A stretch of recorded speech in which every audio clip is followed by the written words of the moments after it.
Sean Weber was the HR manager of Neil Miller Construction. He felt that he wanted to bring young people from disadvantaged communities into his industry and found that no suitable people were actually coming through.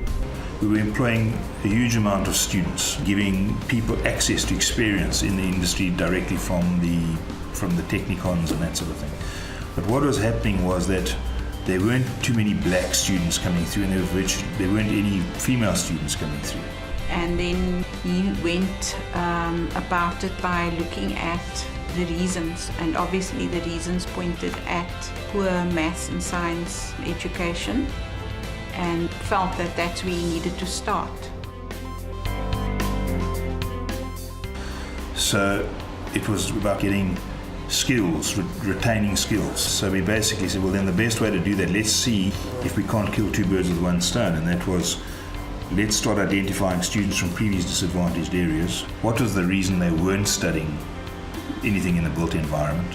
And then fulfill that need. And that was then through giving them extra tuition, particularly in maths and science, because none of them were matriculating with any of those two subjects. The other one is then life skills.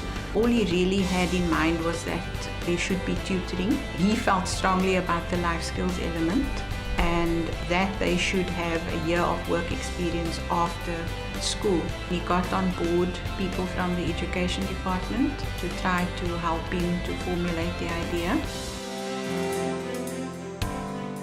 It started off as a sort of tripartite alliance between ourselves, Education Department and the Amibiel Foundation. The Education Department gave us access to the teachers, and they gave us the first venue out in Heideveld. We started off with 12 kids in grade 12 and 12 kids in grade 11. The first 12 students came out of the program.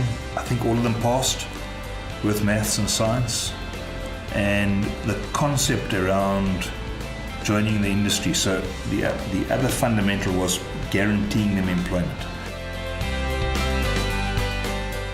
Well, we started off, it was purely ourselves as the employer, and we said to be able to sell this to industry, we need to ensure that it works.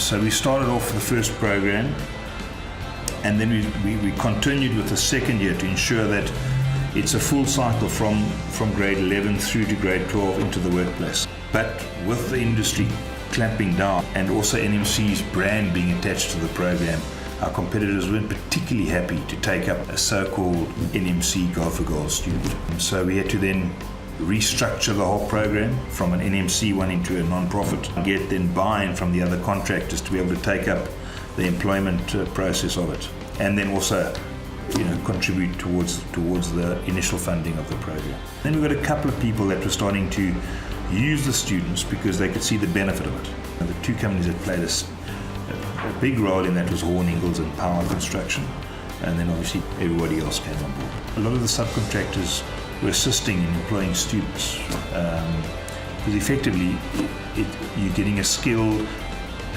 educated person straight out of school. It did start making sense to everybody from that perspective. The whole concept of dreaming, just having a future, hope. People need to believe that this is a product that's going to make a difference to my business. If I'm investing in CSI, is this a good place to invest?